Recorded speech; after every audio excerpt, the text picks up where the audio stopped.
Shalom, shalom, peuple de Dieu.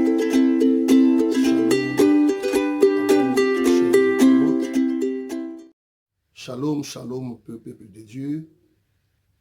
Shalom à vous, chers internautes. Que le bon Dieu de Tout-Puissant soit béni pour avoir donné cette opportunité que nous voulons partager ensemble avec vous dans cette première émission après l'ouverture officielle de notre canal Sycomore TV. Nous avons dit que c'est un canal d'édification, un canal d'enseignement, un canal qui va nous aider à ramener les enfants de Dieu dans le droit chemin et l'Église dans ses objectifs. Avant toute chose, j'aimerais que nous puissions prier pendant un moment pour rendre les actions de grâce à Dieu et demander son accompagnement durant notre message. Là où vous êtes, je vous demande de vous incliner, s'il vous plaît. Pendant 1 minute, nous allons prier les Seigneurs. Prions. Seigneur, nous te rendons grâce encore une fois et nous te bénissons parce que tu es Dieu. La Bible dit qu'il n'y a pas quelque chose qui arrive sur la terre si ce n'est toi l'auteur. Tu es l'auteur, Seigneur, de tout ce qui arrive en ce moment. Tu es l'auteur, ô notre Dieu, et l'inspirateur de ces programmes télévisifs que nous allons aborder en ce moment. Raison pour laquelle, Seigneur, nous t'élèvons en premier lieu. Sois notre Dieu, ô Seigneur Jésus, sois notre Seigneur, et que le Saint-Esprit vienne nous accompagner, qu'il nous donne la sagesse, afin que nous puissions bien parler devant ton peuple, qu'il soit édifié par ce message puissant qui sortira de la bouche de ton serviteur ce soir. Seigneur, nous proclamons ton autorité en ces lieux. Nous proclamons ton autorité là où se trouvent tes enfants et nous prions que ta main puissante agisse, ô notre Dieu, dans la vie d'un chacun qui va accompagner ces programmes, qui vont, plein de grâce aussi, assister cette vidéo là où ils sont. Que la paix de Dieu soit sur nous, au nom de Jésus-Christ. Amen. Bien-aimés dans le Seigneur, je vous invite à partager avec nous ce soir, dans ce programme Le Sycomore, un thème intéressant que nous allons partager en quelques minutes avec vous, qui est un nuage sombre plane sur le monde évangélique. Ce thème nous est inspiré au travers des événements qui se découlent dans le monde évangélique en ce moment,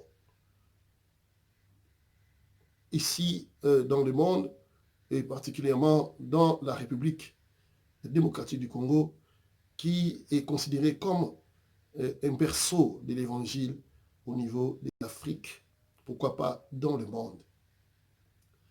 Nous avons remarqué que l'Église est en train de prendre une dérive, raison pour laquelle, à travers du message de ce soir, nous voulons partager ce qui est la pensée de Dieu. Nous ne sommes pas venus ici pour citer les noms des gens, nous ne sommes pas ici pour critiquer, nous sommes ici plutôt pour éclairer le peuple de Dieu et pour ramener les hommes de Dieu, les femmes de Dieu, les enfants de Dieu dans les chemins de l'excellence, dans l'évangile. Soyez encore bénis dans le nom puissant de Jésus et nous allons prendre nos Bibles et nous allons lire la parole de Dieu dans le livre de Luc, chapitre 19, à partir du premier verset jusqu'au verset 9. Lisons la parole. Jésus étant entré dans Jéricho, traversait la ville. Et voici un homme riche appelé Zachée. Un homme riche appelé Zachée, chef des publicains, cherchait à voir qui était Jésus. Mais il ne pouvait y parvenir à cause de la foule, car il était de petite taille. Il courut en avant et monta sur un sycomore pour le voir parce qu'il devait passer par là. Lorsque Jésus fut arrivé à cet endroit, il leva les yeux et lui dit, Zachée, hâte-toi de descendre, et car il faut que je demeure aujourd'hui dans ta maison. Zachée se hâta de descendre et le reçut avec joie. Voyant cela, tous murmuraient et disaient, il est allé loger chez un homme pécheur. Mais Zachée se tenant devant le Seigneur lui dit, voici, Seigneur, je donne aux pauvres la moitié de mes biens. Et si j'ai fait tort de quelque chose à quelqu'un, je lui rends le quadruple. Jésus lui dit, le salut est entré aujourd'hui dans cette maison. Le salut est entré aujourd'hui dans cette maison. Parce que celui-ci est aussi un fils d'Abraham, parole du Seigneur. Voilà, bien aimé dans le Seigneur, nous avons des éléments que nous allons déceler ici au travers de cette petite lecture que nous avons effectuée. Nous avons premièrement Zachée, où la Bible dit qu'il était un homme riche, premièrement, et puis il était intéressé, il cherchait à voir qui était Jésus. Et la Bible dit clairement que Zachée ne pouvait pas y parvenir parce qu'il était de petite taille. Et puis nous avons l'instrument que Zachée a utilisé, l'arbre par lequel il est monté, qui est le sycomore. Nous avons aussi le Seigneur Jésus, qui, après avoir arrivé en ces lieux, leva les yeux, regarda et dit à Zachée clairement, Zachée, descends de cet arbre, car il faut que je demeure chez toi. C'était un ordre, c'était une obligation. Le Seigneur lui obligeait de descendre et de lui amener dans sa maison. Et juste au verset 9, nous avons vu que le Seigneur lui a dit qu'aujourd'hui, le salut est entré dans cette maison. Mais avant que le Seigneur puisse prononcer cette parole, Zachée avait démontré le souci de sa repentance. Il a fait un acte de repentance. J'insiste encore, je dis un acte de repentance. C'est-à-dire que sa conscience lui a amené à comprendre qu'il menait une vie d'impureté. Sachez par étymologie, ce nom signifie en hébreu pur. Or, Zachée était considéré par ses concitoyens étant un homme impur. Mais nous avons vu au début de notre texte que Zachée était riche. Il avait de l'argent. Bien aimé, quand la Bible dit qu'un homme est riche dans sa vie, cela n'est pas peu de choses. Cela veut dire que Zachée avait tout. Il avait le matériel, il avait tout. Laissez-moi vous dire que la Bible déclare dans le livre de Matthieu chapitre 16, au 26e verset, que sert-il à l'homme de gagner tout le monde et après il perd son âme? Voilà, aujourd'hui, l'Église est en train de chavirer. L'Église est en train de perdre son objectif qui est d'amener les âmes à la repentance afin de recevoir le salut par le Seigneur Jésus-Christ. La pureté qu'on parle ici, ce n'est pas la pureté que nous recevons après le bain ou après avoir pris sa douche. Non. Vous pouvez vous parfumer, vous pouvez prendre une douche. Mais ici, bien aimé dans le Seigneur, la pureté dont la Bible parle, c'est la pureté de l'âme. c'est la pureté spirituelle qui ne peut venir dans la vie de quelqu'un si et seulement si il reçoit le Seigneur Jésus-Christ comme Seigneur et Sauveur. Et là, le salut entre dans sa maison. Et quand on parle de sa maison, on parle de la vie de quelqu'un. Donc, le sycomore a joué un rôle très prépondérant pour le salut de Zachée. Zachée, c'est qui? Zachée, c'est un type d'un chrétien. Un chrétien qui peut venir dans l'église, mais il a une petite taille. La petite taille qu'on dit ici, ce n'est pas seulement la taille morphologique, mais on peut aussi parler de la taille par rapport à l'esprit, la taille spirituelle. On peut aussi parler ici de la taille par rapport à la connaissance de la parole de Dieu. Aller à l'église, c'est bien. Lire la Bible, c'est bien. Fréquenter la maison du pasteur, c'est très bien. Mais il faut que les enfants de Dieu arrivent à la repentance et arrivent aussi à avoir l'assurance du salut. Que Dieu vous bénisse. Bien, le Seigneur, le sycomore, pour être un peu bref, est un arbre dattier. Le sycomore, nous connaissons, c'est un type de figuier. On appelle ça un figuier sauvage. Et dans la Bible aussi, le sycomore est appelé comme le figuier de Pharaon. Il est très difficile que quelqu'un dise qu'il a planté les figuiers. Les figuiers, par sa nature, il sort de lui-même. Cela veut dire que le figuier, de par sa nature, il nous enseigne à comprendre le temps et les saisons. Lorsque les feuilles du figuier deviennent toutes jaunes, nous comprenons qu'il y a un changement de saison. Et les feuilles tombent.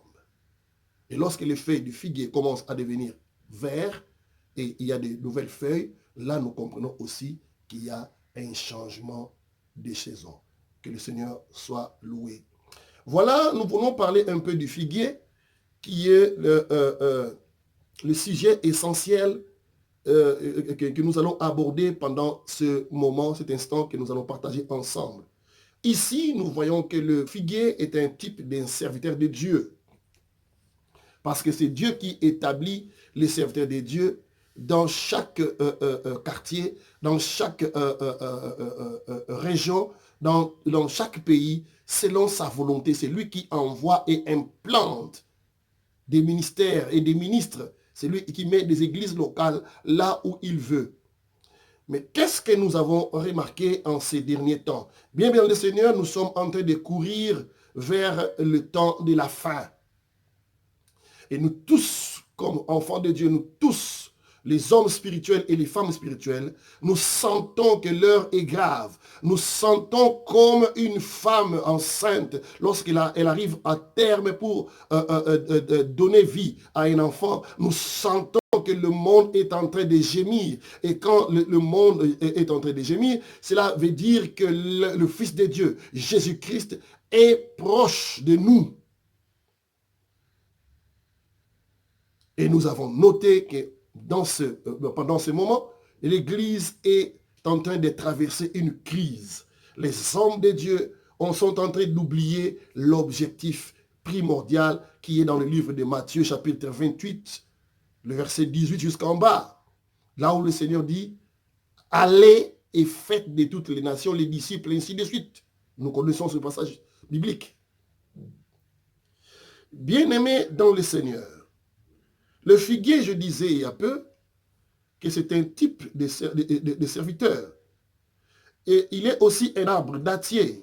Il nous aide à comprendre les temps et les saisons.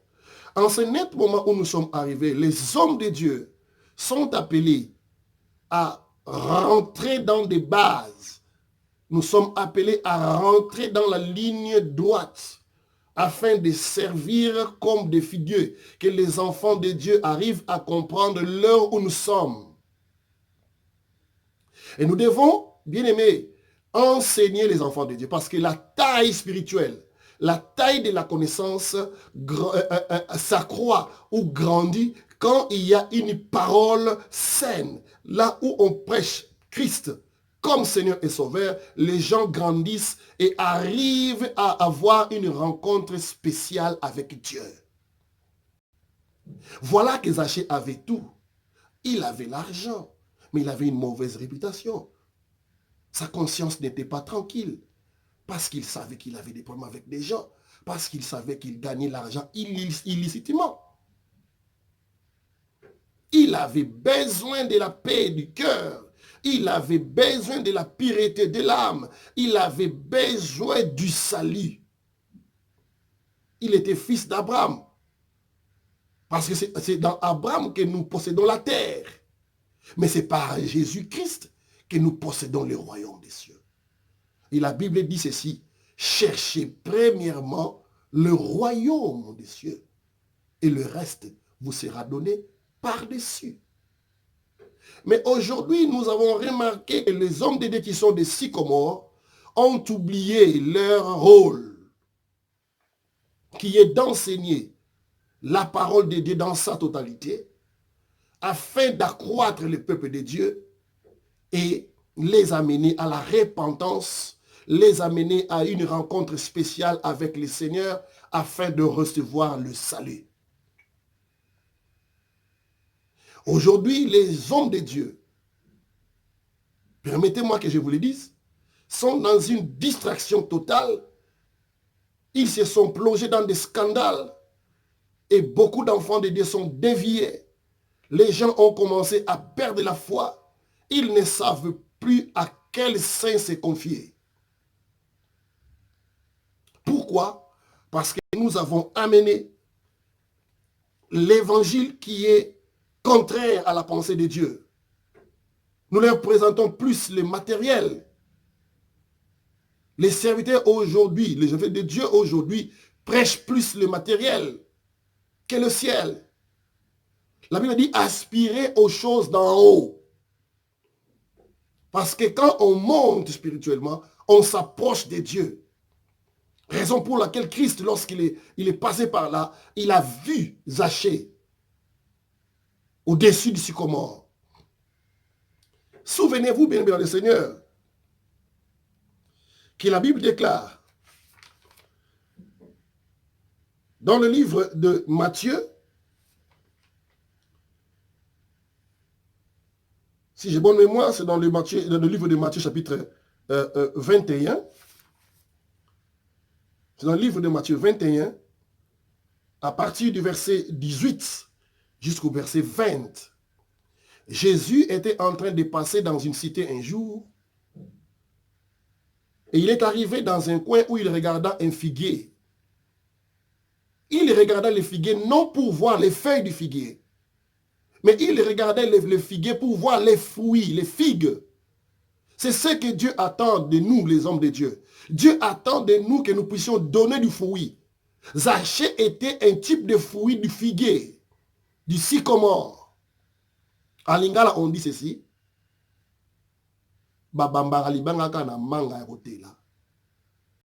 Lorsqu'un fruit arrive à sa maturité, tout le monde a tendance à le cueillir. Jésus a besoin de cueillir des fruits dans nos ministères. Jésus a besoin de cueillir des fruits dans nos églises. Jésus a besoin que nous puissions amener les enfants de Dieu à la maturité spirituelle. Mais aujourd'hui, l'Église ou les hommes de Dieu ont oublié l'objectif primordial. Un jour, bien-aimé, Jésus-Christ viendra et chacun de nous passera devant le Seigneur pour rendre compte. Chacun de nous passera pour rendre compte. Quand j'arrive à ce point, ça me fait peur. Ça me donne de la chair de poule. Être pasteur, être évangéliste, être un docteur, un prophète, être ministre de Dieu, bien aimé, ce n'est pas un sujet d'orgueil. nous allons rendre des comptes. Nous allons rendre des comptes devant le Seigneur, le Tout-Puissant. Jésus regarda ce figuier et il ne vit aucun fruit de ce figuier. Et là, le Seigneur dit directement au figuier, à partir d'aujourd'hui, puisque tu ne donnes pas du fruit, tu seras desséché. Et la Bible dit clairement que le figuier sécha. Lorsque Jésus rentra, ils rencontrèrent le figuier sèche. Bien-aimés dans le Seigneur, c'est un appel que je lance parce qu'il y a un nuage sombre qui plane sur le monde évangélique. Aujourd'hui, lorsqu'un pasteur ne voyage pas, il se croit être le moindre de tous les hommes de Dieu. Aujourd'hui, quand l'homme de Dieu n'a pas d'argent, il se croit être le moindre des hommes de Dieu. Aujourd'hui, quand un homme de Dieu n'a pas une voiture, c'est encore un problème.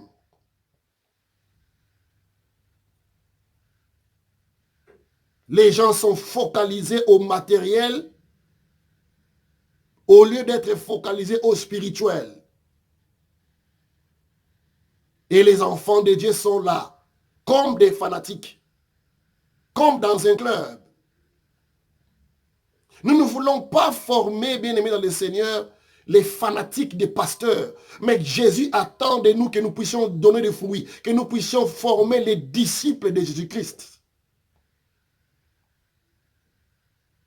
Voilà, aujourd'hui, il y a des scandales par-ci, il y a des scandales par-là, il y a des sextapes, il y a du n'importe quoi dans l'église. Et l'église de Christ est en train de perdre sa valeur. Dieu nous appelle à la repentance. Dieu nous appelle à la repentance. Serviteurs de Dieu, servantes de Dieu, revenons au droit chemin. Revenons à l'évangile pur. Le Seigneur revient bientôt. Arrêtons de nous focaliser à des choses passagères, à des gloires éphémères. Que sert-il à l'homme de gagner tout le matériel et tout l'argent de ce monde, après quoi il perdra son âme? L'évangile d'aujourd'hui est focalisé à la prospérité. L'évangile de la prospérité ici est une fausseté. Permettez-moi de vous le dire. Il y a des gens aujourd'hui qui viennent à l'église parce qu'ils veulent le mariage. Il y a des gens qui viennent à l'église aujourd'hui parce qu'ils veulent l'argent. Il y a des gens qui viennent à l'église parce qu'ils veulent ceci ou cela. Les gens oublient l'objectif primordial qui est le salut de leur âme. Le sycomore a cessé de jouer son rôle, qui est de servir d'échelle, afin que les enfants de Dieu montent, afin que les enfants de Dieu soient vus par le Seigneur. Parce que le Seigneur regarde le figuier de par son sommet. Il regarde le fruit. Vous verrez que c'était Zachée qui avait besoin du Seigneur. Son âme avait besoin de Jésus. Il voulait connaître qui est Jésus. Combien de gens qui sont dans nos églises, ils cherchent à connaître Jésus, mais nous ne leur présentons pas Jésus dans sa totalité. Il y a des gens qui sont dans l'église comme des fanatiques. Il y a des gens qui sont dans l'église qui sont fanatiques des pasteurs. Il y a des gens qui sont dans l'église qui ne sont même pas enseignés. Bien-aimé, le déclare, vous connaîtrez la vérité et la vérité vous affranchira. Ce que le Seigneur attend de nous, c'est que nous puissions amener le peuple de Dieu à la repentance, afin qu'il puisse recevoir le salut, qui ne vient pas au travers de l'argent, qui ne vient pas au travers des biens matériels, mais le salut vient lorsque nous rencontrons le Seigneur Jésus-Christ et que nous donnons nos vies à lui.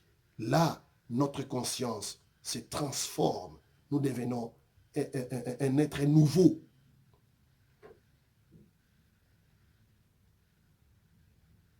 Est-ce que lorsque le Seigneur viendra, tu pourras dire comme l'apôtre Paul que vous êtes une lettre de mon ministère?